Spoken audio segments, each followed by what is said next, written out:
In this video, let me show you how to visualize a specific number using a bar chart that is inside a cell using Google Sheets.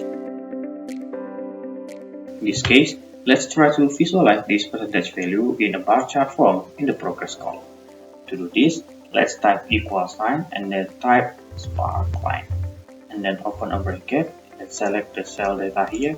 Let's select D2 cell and then comma. After that, open the curly bracket like this and then type chart type in a double quotation mark. Type, close the double quotation mark and then comma, and then let's just use bar. Don't forget the double quotation mark. After that, close with a semicolon.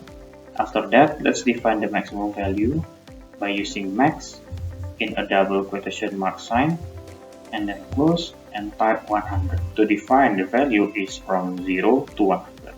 Then close it with a semicolon and then let's use the green color by defining it using color1 command and then close the double quotation mark, comma, and type green like this. Close the double quotation mark, close with the semicolon.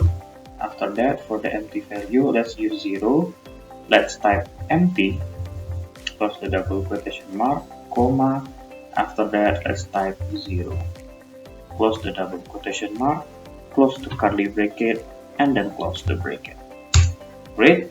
You have a bar chart inside your cell and it represents the percentage value of your data. Let's drag it into the whole value and congratulations, you create a bar chart in a cell and it is very dynamic. If you change this value into 4,000,